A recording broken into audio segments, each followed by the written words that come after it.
Hello दोस्तों, study with शिवराण में आप सभी का स्वागत है। आशा करती हूँ आप सभी स्वस्थ होंगे। हमारे जो राजस्थान जीके की जो सीरीज चल रही है उसमें आज हम पढ़ेंगे राजस्थान की बहुउद्देशीय परियोजनाएं, जो सिंचाई की परियोजनाएं हैं, पेयजल से संबंधित हैं एंड और भी। बहुउद्देशीय का ही मतलब है जिसका उद्देश्य बहुत सारा हो, एक ना हो, दो ना हो, एक दो से ज़्यादा। ठीक है, तो ऐसी परियोजनाएं जिनके बहुत सारे उद्देश्य हैं, तो वो सारी हम राजस्थान में जितने भी चल रही हैं वो सारी हम आज की क्लास में पढ़ेंगे।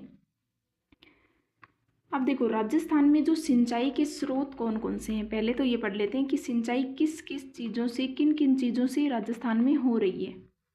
ठीक है, तो उसमें फर्स्ट पॉइंट आता है कि कुएं एवं नलकूप। तो राजस्थान में सबसे ज़्यादा यदि सिंचाई हो रही है खेतों के अंदर, तो वो किसके माध्यम से हो रही है? कुएं हैं और जो कि नलकूप हैं, उनके माध्यम से राजस्थान में क्या हो रही है? सिंचाई हो रही है। सर्वाधिक सिंचाई पूछा जाए तो कुएं एवं नलकूप बताना है। ठीक, अब ये जो कुएं नलकूप हैं, उनसे कुल क्षेत्र, जितना क्षेत्र राजस्थान के अंदर सिंचित है, यानी कि यदि हम सिंचित क्षेत्र माने तो 100% मान लेंगे सबसे पहले। उस 100% में से, उस 100% यानी कि जो सिंचित क्षेत्र है वो अपने आप में 100% है, उस 100% में से 60 से 70% किसके माध्यम से सिंचित किया गया क्षेत्र है? वो है कुएं एवं नलकूप। बच गया जो 30% है वो अन्य माध्यम से। ठीक है, उसके बाद कुएं एवं नलकूप से जो सिंचाई हो रही है वो सबसे ज़्यादा अलवर और जयपुर जिले के अंदर हो रही है। सर्वाधिक जयपुर में, फिर अलवर में। ठीक है, एंड हमने एक चीज़ पढ़ी थी शब्दावली की क्लास में कि जैसलमेर के अंदर एक मीठे पानी का घड़ा नाम से प्रसिद्ध एक जगह है जहाँ पे उसको हम बोलते हैं चांदन नलकूप। ठीक है, ये यहाँ पे है, चंदन नहीं, चांदन नलकूप लिखो, चांदन नलकूप, जो कि कहाँ पे है? जैसलमेर के अंदर, जिसको थार का घड़ा भी कहते हैं, क्योंकि यहाँ पे ये चांदन एक गांव का नाम है जैसलमेर के अंदर, और उसके वहाँ पे जब खुदाई हुई तो वहाँ पे मीठे पानी की एक पट्टी मिली थी कि वहाँ पे मीठा पानी मिला। ठीक है, तो उसको बोल दिया गया कि चांदन नलकूप, जो कि कहाँ पे है? जैसलमेर के अंदर। दूसरा पॉइंट आता है सिंचाई के जो स्रोत हैं उनमें नहरें देखी होंगी सबने, तो उन नहरों से भी क्या हो रही है? राजस्थान में सिंचाई हो रही है। सर्वाधिक तो कुएं और नलकूप से हो रही है। कुएं सबके, जो भी जितने भी लोग गांव से रिलेटेड हैं उनको पता होगा कि लगभग सबके घरों में कुएं होते हैं। ठीक है, जो कि अपने खेतों की सिंचाई के लिए बनाए गए हैं। दूसरा आता है नहरों में जो सर्वाधिक सिंचाई हो रही है नहरों से, तो वो हो रही है श्रीगंगानगर और हनुमानगढ़ में। मतलब नहरों के माध्यम से सिंचाई की, नहरों से पानी लेकर के खेतों में को क्या किया जा रहा है? सिंचित किया जा रहा है, खेतों में पानी दिया जा रहा है। तो वो है श्रीगंगानगर और हनुमानगढ़। ऊपर वाले जो उत्तरी जिले हैं दो, गंगानगर और हनुमानगढ़, उनमें सर्वाधिक सिंचाई नहरों से होती है। ठीक, उसी के साथ कुल सिंचित क्षेत्र, अब नहरों से जो कुल सिंचित क्षेत्र है वो 27 से आपका है 30%। 27 से 30% किससे हो रहा है? नहरों से हो रहा है।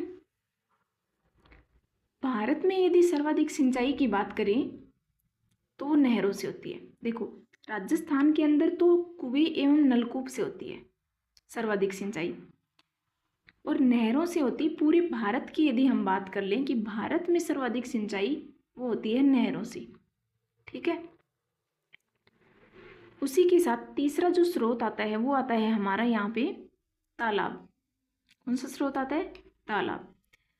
अब तालाब से सिंचाई कौन से जिले में हो रही है सबसे ज़्यादा? वो है भीलवाड़ा और उदयपुर। भीलवाड़ा एंड उदयपुर में सर्वाधिक सिंचाई हो रही है। किससे? तालाब से। ठीक है, उसी के साथ जो कुल सिंचित क्षेत्रफल है तालाब से वो 1 से 2%, मतलब बहुत ही कम क्षेत्रफल जो सिंचित है वो तालाब से हो रहा है। ठीक है, ठीक, उसी के साथ इसी में आप इससे पहले लिखो, थोड़ा कुछ और पढ़ने से पहले ये लिखो कि राजस्थान में सर्वाधिक सिंचाई हो रही है किससे? झरनों से। अब झरनों से जो सिंचाई होती है, क्योंकि सिंचाई का स्रोत एक झरना भी है, 3 हम पढ़ चुके, कुएं, नलकूप, नहरें और तालाब। उसी के साथ जो झरनों से सिंचाई हो रही है वो भी हो रही है, वो कहाँ पे हो रही है? वागड़ क्षेत्र में। वागड़ क्षेत्र कौन सा है? अब देखो, शब्दावली वाले टॉपिक यदि आपने पढ़ा है तो आपको ये समझने में देर नहीं होगी कि वागड़ क्षेत्र कौन सा है, ठीक है। अगर नहीं पढ़ा है तो शब्दावली वाला, क्योंकि इम्पोर्टेंट है, आपको ये वागड़ लिखाएगा, नहीं कि आपको डिटेल में लिखाएगा कि वागड़ क्षेत्र कौन सा है। तो आपको खुद ही समझना है वागड़ क्षेत्र कौन सा है। शब्दावली क्लास नहीं ली है तो ले लो, किसी ने अगर नहीं लिया अभी तक तो उसको ले लो पहले। अब देखो, बता दे रही हूँ यहाँ पे, जो वागड़ क्षेत्र है वो है राजस्थान का दक्षिणी वाला भाग। डूंगरपुर, बांसवाड़ा, उदयपुर, राजसमंद, ये वाला जो सलूम्बर अभी नया जिला बन गया है वहाँ पे, वो वाला जो क्षेत्र है वो कहलाता है वागड़। और बांगड़ कौन सा कहलाता है? वो है जो ऊपर झुंझुनू, चूरू, ये वाला जो हिस्सा है वो आपका बांगड़ कहलाता है, ठीक है। तो इस वागड़ क्षेत्र में झरनों से सर्वाधिक सिंचाई होती है। उत्तरी हिस्से में हमने बताया नहरों से सर्वाधिक सिंचाई हो रही है, ठीक है। कुएं और तालाब से तो जयपुर अलवर में सर्वाधिक हो रही है, बाकी पूरे राजस्थान की बात करें तो सर्वाधिक कुएं एवं नलकूप से ही होती है, ठीक है। उसी के साथ हमने नहरें देखी तो ऊपर होगी श्री गंगानगर और हनुमानगढ़ में। उसी के साथ भीलवाड़ा और उदयपुर में तालाबों से सर्वाधिक सिंचाई होती है, ठीक। अब देश के कुल सिंचित क्षेत्र में राजस्थान का जो हिस्सा है वो है 9.2%। अब ये 9.2% का मतलब क्या हुआ कि जितना हिस्सा देश के अंदर सिंचित है, यानी कि जो देश के अंदर सिंचित हिस्सा है वो अब हम मानेंगे 100% है, ठीक है। मतलब पूरे देश में, हमारे भारत देश के अंदर सिंचाई वाला जो हिस्सा है, मतलब जितनी भूमि सिंचित है वो 100% है अपने आप में। उस 100% हिस्से में जो 9% भाग आता है वो है हमारे राजस्थान का। 9% भाग तो उसमें राजस्थान का सिंचित है, बाकी जो बचा हुआ परसेंट हो गया, यानी कि आप चाहे तो 90.8%, 90.8% जो सिंचित क्षेत्र है वो बचे हुए देश का है, मतलब राजस्थान के अलावा जितना भी स्टेट है उनका मिल करके, ठीक है। वर्तमान में जो सिंचाई की 2 पद्धतियाँ अधिक प्रचलित हैं, जो सिंचाई हो रही है वर्तमान के अंदर, उसके अंदर 2 पद्धति हैं, मतलब किस किस टाइप से आपकी सिंचाई हो रही है। तो एक तो फव्वारा तकनीक है। फव्वारा तकनीक यानी कि मतलब सिंचाई करने के ये तरीके हैं, तो जो अभी पढ़ के आए हैं आप, कुएं, नलकूप, नहरें, झरने, तालाब, वो थी स्रोत, मतलब किसके माध्यम से सिंचाई हो रही है। और ये है किस तरीके से सिंचाई हो रही है। पद्धति यानी मतलब तरीका कौन सा अपना रहे हैं। भाई पानी तो नहरों से ले लिया, पानी आपने कुएं से ले लिया, तो आप ये तो है नहीं कि हाथ में डाल के आप उसमें डाल रहे हैं, ज़मीन में दे रहे हैं, आपकी फसलों में दे रहे हैं, ऐसा तो है नहीं। तो आपका कुछ तरीका तो होगा ना कि किस पाइप के माध्यम से आप कुओं से पानी निकाल रहे हैं, फिर आप किस माध्यम से उसको खेतों तक लेके जा रहे हैं।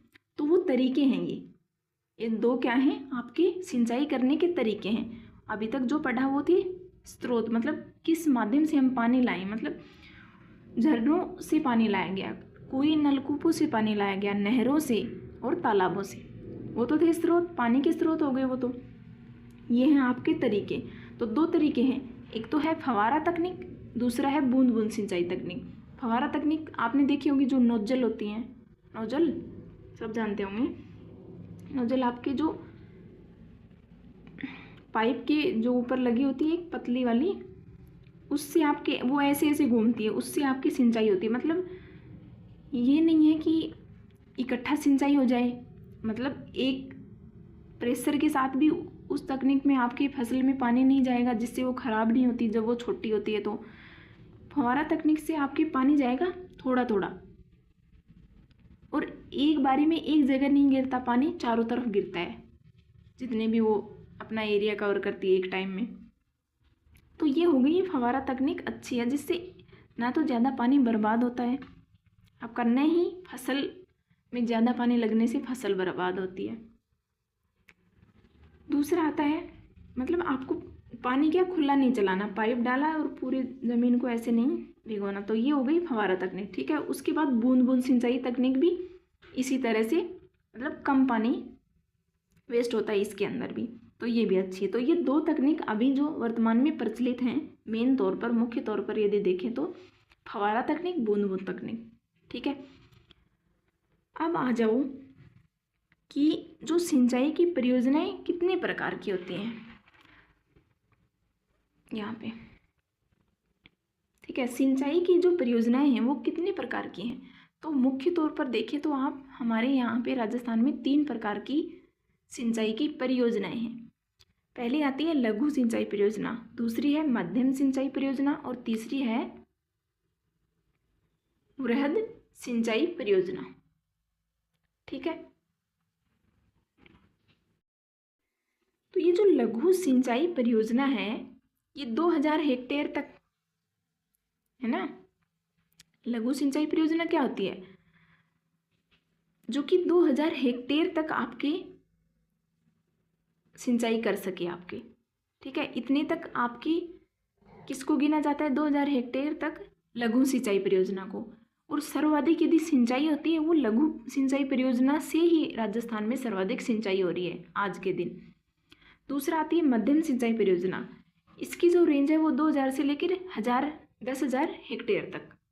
ठीक है, और वृहद सिंचाई परियोजना ये आपको दिखेंगी बड़ी बड़ी, क्योंकि इसमें छोटी छोटी हैं जो कि अभी गिनी भी नहीं जाती। कुछ ऐसी परियोजनाएं हैं जिनके ऊपर ध्यान भी नहीं दिया गया लेकिन उनसे सिंचाई हो रही है, तो वो लघु में है सारी। तो सबसे ज़्यादा जो सिंचाई हो रही है वो लघु से। ये तो मुख्य तौर पर आपको दिखेंगी जितनी भी हैं, लेकिन ये कम है। वृहद सिंचाई परियोजना क्या है, कम है, और इनकी जो रेंज है वो है 10,000 हेक्टेयर से ज़्यादा के क्षेत्र में ये आपके सिंचाई कर सकती हैं। ठीक है, उसी के साथ एक और सिंचाई परियोजना आती है जो कि आपकी आती है बहुउद्देशीय नदी घाटी परियोजना। यही हम बता रहे थे, बहुउद्देशीय नदी घाटी परियोजना। इसमें सब आ गए आपके कि आपके पेयजल के लिए भी ये उपयोगी है, सिंचाई के लिए भी उपयोगी है, और भी अन्य कामों के लिए ये आपकी उपयोगी है। ऐसी परियोजनाएं, बहुउद्देशीय परियोजनाएं क्या होती हैं, ऐसी परियोजनाएं जिनका उपयोग सिंचाई, पेयजल, शक्ति और परिवहन आदि के लिए किया जाता हो, वो आपकी आती हैं बहुउद्देशीय परियोजना के अंदर। ठीक है, अब ये जो बहुउद्देशीय परियोजनाएं हैं इनमें देखो क्या चीज़ें इंपॉर्टेंट है। जवाहरलाल नेहरू ने इसे आधुनिक भारत का मंदिर कहा है। जवाहरलाल नेहरू को सब जानते हैं, हाँ। तो जो जवाहरलाल नेहरू हैं उन्होंने ये जो बहुउद्देशीय नदी घाटी परियोजनाएं हैं इसको क्या बोला कि ये आधुनिक भारत का क्या है, मंदिर है। ठीक है, उसी के साथ सबसे ज़्यादा सिंचाई हो रही है बहुउद्देशीय नदी घाटी परियोजनाओं से, वो किस जिले के अंदर हो रही है, वो हो रही है श्री गंगानगर और हनुमानगढ़ से। वैसे श्री गंगानगर और हनुमानगढ़ में जो सिंचाई अभी हमने बताई वो किस स्रोत के माध्यम से हो रही है, नहरों के माध्यम से। वही नहरें हैं, वही ये जो बहुउद्देशीय नदी घाटी परियोजनाएं हैं वो लाई गई हैं, मतलब एक तरह से ये नहरें ही लाई गई हैं इसके अंदर, बहुउद्देशीय नदी घाटी परियोजना के अंदर। ठीक है, तो सर्वाधिक सिंचाई कहाँ पे हो रही है बहुउद्देशीय परियोजनाओं में, वो हो रही है श्री गंगानगर एंड हनुमानगढ़ में। इससे कम सिंचाई कहाँ पे हो रही है, राजसमंद के अंदर, जो वागड़ वाला क्षेत्र के अंदर आता है। दूसरा आता है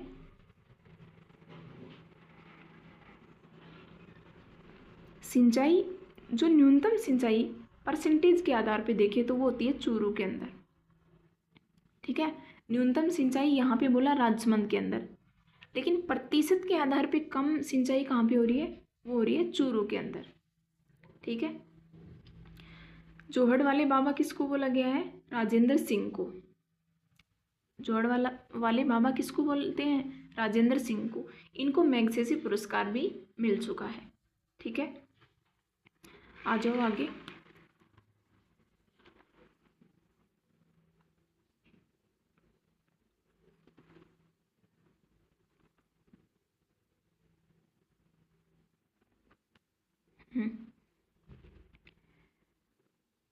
राजस्थान की प्रथम बहुउद्देशीय परियोजना कौन सी, गंग नहर परियोजना। गंग नहर परियोजना ऐसी परियोजना है जो कि राजस्थान की प्रथम बहुउद्देशीय परियोजना है। मतलब राजस्थान में लगाई गई ऐसी परियोजना है ये बहुउद्देशीय परियोजना, जो कि पहली बहुउद्देशीय परियोजना यदि राजस्थान की बोला जाए तो किसको बोलेंगे हम? गंग नहर परियोजना को। ठीक है, सबसे पहले राजस्थान के अंदर यही बहुउद्देशीय परियोजना शुरू की गई थी। परियोजना तो वो भी है लघु सिंचाई, मध्यम सिंचाई, वृहद सिंचाई, लेकिन वो क्या, वो आपके सिंचाई के क्षेत्र में ही परियोजनाएं हैं। लेकिन ये जो बहुउद्देशीय परियोजना ये अनेक उपयोग के लिए, पेयजल के लिए भी, सिंचाई के लिए भी, और भी अन्य कामों के लिए, हमने बताया कि परिवहन के लिए भी, शक्ति के लिए भी। ठीक है, तो इन सब चीज़ों के लिए जो बहुउद्देशीय परियोजनाएं चलाई गई, ये सबसे पहले कौन सी थी? वो थी गंग नहर परियोजना। किस नाम से थी? पहली परियोजना आपकी बहुउद्देशीय परियोजना वो थी गंग नहर परियोजना। अब गंग नहर परियोजना जो थी हमारी किस किस के अंदर है? पंजाब और राजस्थान में आपको देखने को मिलेगी। 2 राज्यों में ये गंग नहर परियोजना चलाई गई है। ठीक है, आगे डिटेल में पढ़ेंगे, अब इतने ही। उद्घाटन 1927 में इसका उद्घाटन हो गया। किसका? गंग नहर परियोजना का। भारत की पहली बहुउद्देशीय परियोजनाएं देखें तो वो है दामोदर परियोजना। ठीक है, और ये जो दामोदर परियोजना है इसका उद्घाटन 1948 में किया गया। और ये परियोजना कहाँ की है? झारखंड व पश्चिम बंगाल की संयुक्त परियोजना इसको बोला जाता है। किसको? दामोदर परियोजना को। अब देखो, एक बात आपने गौर करी कि हमने जो राजस्थान की प्रथम बहुउद्देशीय परियोजना के बारे में बोला उसका उद्घाटन 1927 में हो चुका था, और भारत की पहली बहुउद्देशीय परियोजना का हमने बोला 1948 में हुआ। क्या ऐसा पॉसिबल है कि राजस्थान की पहली बोले तो 1927 में, भारत की पहली बोले तो 1948 में? क्या ये राजस्थान वाली भारत की पहली नहीं मानी जाएगी? मानी जाएगी ना। राजस्थान में जो पहले शुरू हो गई वो भारत की भी तो मान लो उससे पहले कहीं दूसरे स्टेट में नहीं हुई है ना भाई। भारत की पहली हम यहाँ पे 1948 बोल रहे हैं, इसका मतलब तो भारत में इससे पहले कोई परियोजना शुरू हुई नहीं है ना। ये हो गई। इस बात का मतलब तो ये हो गया कि भारत की पहली बोले तो मतलब इससे पहले भारत के अंदर कोई भी बहुउद्देशीय परियोजनाएं शुरू नहीं हुई 1948 से पहले। लेकिन यहाँ हम बोल रहे हैं कि राजस्थान की जो प्रथम बहुउद्देशीय परियोजना है वो 1927 में ही हो गई थी, है ना। तो यहाँ पे आप लिखना कि ये जो भारत की पहली उद्देश्य परियोजनाएं हैं, बहुउद्देशीय परियोजनाएं, ये 1948 में तो शुरू हुई, ये बात ठीक है, लेकिन ये आपकी भारत की नहीं मानी जाएगी, ये आपकी है स्वतंत्र भारत की। किसकी? स्वतंत्र भारत की। ठीक है, किसकी है? स्वतंत्र भारत की। स्वतंत्र भारत की पहली बहुउद्देशीय परियोजनाएं आपकी उद्घाटन कब हुआ? 1948 में, और नाम था दामोदर परियोजना। झारखंड व पश्चिम बंगाल की ये संयुक्त परियोजना मानी जाती है। अब आ जाओ गंग नहर परियोजना के बारे में डिटेल से पढ़ लेते हैं। ठीक है, तो गंग नहर परियोजना, गंग नहर परियोजना को बीकानेर नहर भी बोलते हैं और राजस्थान की भागीरथी। बीकानेर नहर क्योंकि जो गंग नहर कहाँ पे है? एक तो श्रीगंगानगर के अंदर है। उस टाइम जब ये बनी थी, जब जो बीकानेर, उसी के पास बीकानेर आता है आपका, गंगानगर के पास। तो जो बीकानेर जिला है उसके अंदर बीकानेर के महाराजा थे जिनका नाम था गंगा सिंह। गंगा सिंह ने ये जो गंग नहर बनवाई, उन्होंने अपने नाम पे इस परियोजना का नाम रख दिया गंग नहर परियोजना। ठीक है, उन्होंने इसकी जो आधारशिला रखी थी वो रखी थी 5 सितंबर 1921 को। कब रख दी थी इसकी आधारशिला? 5 सितंबर 1921 को। ठीक है, लेकिन इसकी आधारशिला तो 5 सितंबर 1921 को रख दी थी, लेकिन इसका जो उद्घाटन हुआ वो किसने किया? आधारशिला किसने रखी? गंगा सिंह ने। आधारशिला का मतलब है आपके आज से भाई इसका अनावरण शुरू कर दिया, मतलब इसकी शुरुआत कर दी, वो बात हो गई। बनी नहीं थी, आज से शुरू हो गई ये बननी। जब ये पूरी बन के तैयार हो गई और उसके बाद इसका जो शुभारंभ होगा वो होता है इसका उद्घाटन, जिसको उस टाइम के वायसराय थे लॉर्ड इरविन, उन्होंने गंग नहर का क्या किया, उद्घाटन किया। लेकिन गंग नहर का उद्घाटन कब किया, 1927 में। 1927 ईस्वी में गंग नहर का उद्घाटन हो गया। उसके साथ आपका आता है यहाँ पे, गंग नहर को क्या बोलते हैं, बीकानेर नहर, और दूसरा क्या बोलेंगे, राजस्थान की भागीरथी। राजस्थान की भागीरथी यदि पूछा जाए तो आपकी आती है गंग नहर परियोजना। किसकी, राजस्थान की भागीरथी। ठीक है। और इसका जो उद्गम कहाँ से हो रहा है, मतलब ये कहाँ से लाई गई, भाई गंग नहर परियोजना मतलब कोई नहर लाई गई है ना। गंग नहर परियोजना का क्या मतलब, कोई नहर लाई गई है जिसका नाम है गंग नहर। तो इसका उद्गम कहाँ से हुआ, मतलब कहाँ से लाई गई, तो ये लाई गई आपकी सतलज नदी से। कहाँ से लाई गई, सतलज नदी से। जो सतलुज नदी है उससे आपकी ये नहर निकाली गई है। और सतलज नदी कहाँ पे, पंजाब के अंदर। पंजाब के अंदर एक हुसैनी वाला नामक स्थान है, फिरोजपुर के अंदर, फिरोजपुर है या कुछ और नाम है, वहाँ से आपकी ये पंजाब के अंदर से लाई गई है। राजस्थान में कब प्रवेश हो रहा है इसका, मतलब किस स्थान से प्रवेश हो रहा है, तो ये श्रीगंगानगर की है, तो प्रवेश भी श्रीगंगानगर के अंदर होगा। लेकिन जो गांव है वो है संखा गांव, साखे गांव या संखा गांव। और इसका जो समापन होता है वो शिवपुर हेड में होता है, और वो कहाँ पे, अनूपगढ़ में। अनूपगढ़ देखो वही अनूपगढ़ है जो आपका एक बार के लिए जिला बना था लेकिन अब हट गया। ठीक है, अब अनूपगढ़ फिर से श्रीगंगानगर में मिला दिया गया है, और ये आज के टाइम पे जिला नहीं है।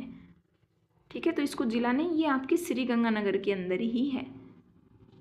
तो पूरी तरह से आपकी श्रीगंगानगर में ही है अभी भी। राजस्थान में प्रवेश कहाँ पे, संखा गांव में, और एंड कहाँ पे, शिवपुर अहेड में। सर्वाधिक यदि ये लाभान्वित करती है तो श्रीगंगानगर, क्योंकि ये है ही श्रीगंगानगर जिले में, तो आपके लाभान्वित भी सबसे ज़्यादा किसको करेगी, श्रीगंगानगर को। कुल लंबाई देखें तो इसकी आती है आपके 129 किलोमीटर। ठीक है, 129 किलोमीटर। पंजाब के अंदर 112 किलोमीटर, राजस्थान में ये टोटल 17 किलोमीटर तक ही है। ठीक है, इसकी जो लंबाई है वो राजस्थान में कितनी है, 17 किलोमीटर।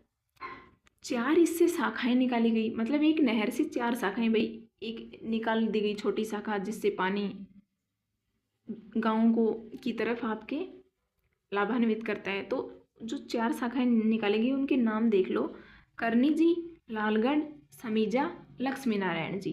तो ये 4 शाखाओं के नाम हैं जो कि किससे निकाली गई हैं, गंग नहर से। आपके किससे, गंग नहर के अंदर से ये 4 शाखाएं निकाली गई हैं। तो इनके नाम याद होने चाहिए, करनी जी, लालगढ़, समीजा, लक्ष्मी नारायण जी। ठीक है, आ जाओ अब आगे। छोटा सा पॉइंट और है, एक नहर जो कि थोड़ी इम्पोर्टेंट है हमारे राजस्थान के लिए, नर्मदा नहर। मेन तौर पे तो आपको लगेगा कि ये एमपी, गुजरात है ना, गुजरात की होगी, लेकिन राजस्थान को भी लाभ पहुंचा रही है, इसलिए इसको भी पढ़ना। इंडिया जीके पढ़ेंगे तो वैसे ही पढ़नी है, तो यहाँ भी देख लो। नर्मदा नहर जो परियोजना है वो आपकी, उसको क्या बोलते हैं, मारवाड़ की भागीरथी। अब मारवाड़ कौन सा क्षेत्र है, पता होना चाहिए, जो लूनी नदी वाला गोडवाड़ प्रदेश जिसको हम बोलते हैं वही है मारवाड़ वाला क्षेत्र। इसको मारवाड़ की भागीरथी बोलते हैं क्योंकि ये मारवाड़ वाले क्षेत्र को पानी और यह लाभ पहुंचा रही है। ठीक है, अभी हम पढ़ गए राजस्थान की भागीरथी, किसको, गंग नहर को। ये है मारवाड़ की भागीरथी, किसको, नर्मदा नहर को। ये जो नर्मदा नहर परियोजना है ये 4 राज्यों की संयुक्त परियोजना है। किस, कौन कौन से वो 4 राज्य, राजस्थान, गुजरात, एमपी, महाराष्ट्र। तो कौन कौन से हो गए 4 राज्य, राजस्थान, महाराष्ट्र, गुजरात, एमपी, महाराष्ट्र। ठीक है, ये 4 राज्य आपके हो गए नर्मदा नहर परियोजना से लाभान्वित राज्य। इसमें कुल लंबाई यदि देखें नर्मदा नहर की तो वो है आपकी 532 किलोमीटर। कितनी है, 532 किलोमीटर। राजस्थान के अंदर देख लो, इसकी जो लंबाई है वो 74 किलोमीटर है। राजस्थान में कितनी लंबाई है इसकी, तो वो है आपकी 74 किलोमीटर। राजस्थान के 2 जिले जिनको ये लाभान्वित करती है, अब राजस्थान के अंदर ये तो हमने देख लिया कि राजस्थान को लाभान्वित करती है, लेकिन जिले कौन कौन से हैं? मारवाड़, हाँ गोडवाड़ भी उसको बोलते हैं, जो मारवाड़ वाला क्षेत्र है उसको प्रभावित तो लाभान्वित तो करती है, लेकिन जिले कौन से आएंगे आपके? तो जो आपके गुजरात से लग रहे हैं मेन तौर पे, इसके अलावा भी गुजरात से लगते हैं, लेकिन यहाँ इन 2 जिलों में, सांचौर में और बाड़मेर में, सांचौर में 65 किलोमीटर, बच गया 9 किलोमीटर आपके बाड़मेर में, इन 2 जिलों को लाभान्वित करती है नर्मदा नहर। ये जो नर्मदा नहर किससे निकालेगी? तो जो सरदार सरोवर बांध बना है गुजरात के अंदर, आपका गुजरात में ही है ना, बांध पढ़ा है तो कमेंट करके बताना। कल की जो क्लास हुई थी वो बांध की हुई थी, तो आप कमेंट करके बताना कि सरदार सरोवर बांध किस राज्य के अंदर आपका आता है, ठीक है, क्योंकि उसमें आया है पॉइंट, तो उससे ये पानी लाया गया आपका। ये जो नर्मदा नहर निकाली गई किससे? सरदार सरोवर बांध से। 27 मार्च 2008 को सीलू गांव, जो कि कहाँ पे है? सांचौर के अंदर, से इस परियोजना के तहत राजस्थान में पानी लाया गया, ठीक है। अब जो डेट थी वो क्या थी? 27 मार्च 2008 को। गांव कौन सा था? सीलू गांव, सांचौर। मतलब सांचौर के अंदर इस नहर को लाया गया, सीलू गांव से प्रवेश करा दिया गया सांचौर के अंदर, ठीक है। तो जो पहली बार पानी लाया गया वो लाया गया 2008 के अंदर। नेक्स्ट है राजस्थान का जो हिस्सा है वो है 0.50, मतलब 0.50 मिलियन एकड़ फीट, जिसको हम MAF बोल सकते हैं, मिलियन एकड़ फीट, ठीक है। इतना हिस्सा राजस्थान का आपका इस नहर के अंदर है। राजस्थान की पहली सिंचाई परियोजना, जो कि स्प्रिंकलर सिंचाई पद्धति, या फिर आप बोल सकते हैं स्प्रिंकलर को फव्वारा सिंचाई पद्धति, ये इसके ऊपर आधारित है, जो कि पहली परियोजना है। तो जो हमने गंग नहर पढ़ी, इसका मतलब तो ये हो गया उससे फव्वारे से सिंचाई नहीं होती, कुछ और तकनीक से सिंचाई हो रही है। जो पहली ऐसी परियोजना है वो तो आपकी नर्मदा नहरी परियोजना है, जिससे राजस्थान के अंदर आपकी ये वाली पद्धति अपनाई गई, जिस नहर के अंदर। बाकी तो आपकी कुओं से तो फव्वारा पद्धति हो ही रही है, कुओं का जो पानी लिया जा रहा है वो फव्वारा पद्धति से सिंचाई हो रही है उसमें आपकी ज़मीन के अंदर। इससे जो नहरें निकाली गई उनका नाम है सांचौर लिफ्ट, क्योंकि सांचौर के अंदर तो है ही, भादरेड़ा लिफ्ट और पानोरिया लिफ्ट। ये 3 नहरें, या फिर आप बोल दो 3 छोटी छोटी जो सहायक लिफ्ट जो निकाली गई हैं वो है आपकी ये सांचौर, भादरेड़ा एंड पानोरिया लिफ्ट, ठीक है। तो ये हो गई हमारी नर्मदा नहर कंप्लीट। इसी के साथ आज की क्लास भी समाप्त हो गई है। वीडियो अच्छी लगी हो तो लाइक कर देना, शेयर कर देना एंड सब्सक्राइब ज़रूर कर लेना चैनल को। आपके अगर कोई डाउट हो तो वो भी आप कमेंट करके बता सकते हैं। अगर कुछ हेल्प हुई तो हम करेंगे सोल्व। और बस इतना ही था आज की क्लास में। एक बात और, कल मतलब 2 दिन पहले जो आपका किसका पेपर हुआ है, RO का, किसमें? राजस्थान में हमारे, उसमें आप पेपर देख लेना, देख लिया होगा सबने अब तक। तो उसमें भी मैंने कुछ क्वेश्चन देखे जो कि अभी तक पढ़ाए हैं, उसमें पूरा पेपर तो नहीं देखा अभी, लेकिन जो देखा उसमें बता दे रही हूँ। तो देखो, हमने झीलें तो बहुत सारी पढ़ी भाई, ये बात तो माननी पड़ेगी, लेकिन उसके अलावा झीलें पूछी गई जो कि मैंने यहाँ लिख दी हैं आपकी। देखो, ये झीलें आप अपने नोट्स में और ऐड कर लें 4।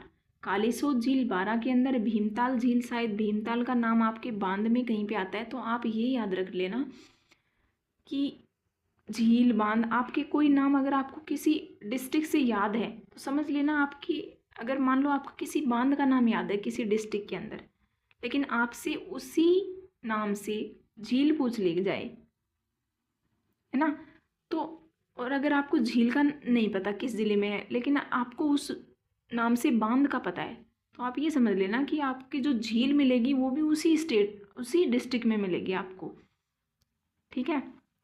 ज़्यादातर तो ये होता है, 99% यही है इसमें। तो भीमताल झील कहाँ पे है? बूंदी। आनंद सागर झील बांसवाड़ा के अंदर, छापरवाड़ा झील जयपुर के अंदर। ये झीलें हैं 4 और ऐड कर लेना, और कभी आगे आएंगे तो और ऐड करवा देंगे। बाकी आप अपने नोट्स में थोड़ी थोड़ी गैप छोड़ते जाना, आधा 1 पेज, जिससे कोई भी नया क्वेश्चन आता है। मांडल ताल तो पढ़ी थी हमने भीलवाड़ा के अंदर, देखो, लेकिन भीमताल नहीं पढ़ी, ठीक है। दूसरा आपका आता है, और भी देखे मैंने क्वेश्चन, तो मिट्टी से आया था। जो मिट्टी से क्वेश्चन आया वो हमने आपको वो वाली चीज़ नोट्स में करवाई नहीं, कहाँ पे आपको सीधा बुक से करवाई थी। आपको जो मिट्टियाँ करवाई थी ना इकट्ठी, ये वाली मिट्टी कौन से ज़िले में, ये वाली ऐसे वाली, इस मिट्टी की लास्ट वाली क्लास में करवाई थी शायद। तो वहाँ उन मिट्टियों से एक क्वेश्चन आ गया, नॉन एल्फी सॉइल, सॉरी नॉन क्या थी, ब्राउन वाली मिट्टी थी, ठीक है। तो जो भूरी मिट्टी थी वो आपकी मिल रही थी जालोर नहीं, जयपुर, सिक्कर, झुंझुनू, इस साइड में आपकी जो मिट्टी मिलती है नॉन कैल्सी ब्राउन, यही नाम था, नॉन कैल्सी ब्राउन, ठीक है। तो वो मिट्टी आपके कहाँ पे मिलती है, ये क्वेश्चन पूछा गया। दूसरा देखो, इतनी सारी मिट्टी पढ़ी लेकिन एक क्वेश्चन आया वो पढ़ाए हुए में से आया अभी तक, तो कुछ भी आ सकता है। मैंने पूरा पेपर अभी देखा नहीं, और देखें तो। और आपका झील तो हो गई। नदियों से भी एक क्वेश्चन मैंने देखा, नदियों से जो आया आपका आया कि एक नदी की विशेषता दे दी गई थी और आपसे पूछा था बताइए ये नदी कौन सी है, ठीक है। तो वो पता है कौन सी नदी थी, वो थी सोम नदी।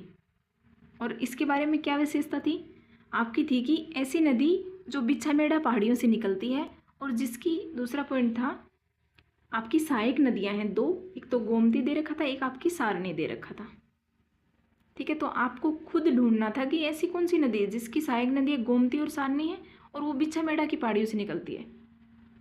तो आपको उदयपुर ना याद है तो आपको बिछामेड़ा भी याद करना है, उदयपुर तक नहीं रुकना है, ठीक है। तो आपको ये भी पूछ सकते हैं, अभी हम देखो परियोजनाएं पढ़ रहे हैं तो उसमें हमने करवा चुके सोम नदी की सोम कागदर परियोजना, सोम कमलांबा परियोजना, यहाँ भी पढ़ा चुकी, वहाँ भी अलग से पढ़ा देंगे। तो ये सोम नदी की, आपके ऐसे भी पूछ सकता है ना कि ये 2 परियोजनाएं किस नदी की, यहाँ पे तो सोम नाम आ रहा है तो समझ जाएंगे हम सोम नदी की परियोजनाएं हैं। तो ये क्वेश्चन था नदी से, इतनी सारी पढ़ी तब जाके ये क्वेश्चन आया है, ठीक है। बाकी 2-3 क्वेश्चन हो गए हैं आपके, जलवायु से था शायद, पता नहीं कौन सा क्वेश्चन था।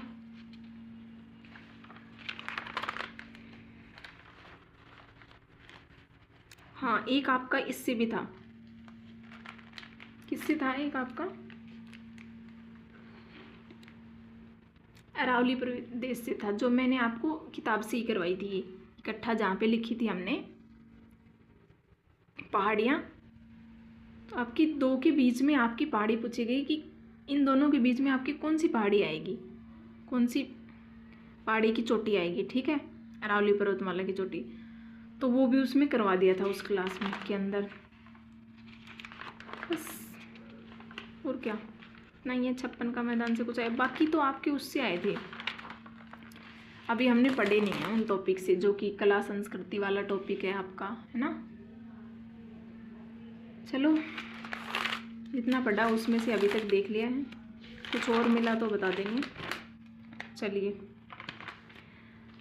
हो गई हमारी क्लास कंप्लीट, धन्यवाद। अब मिलेंगे कल की क्लास में।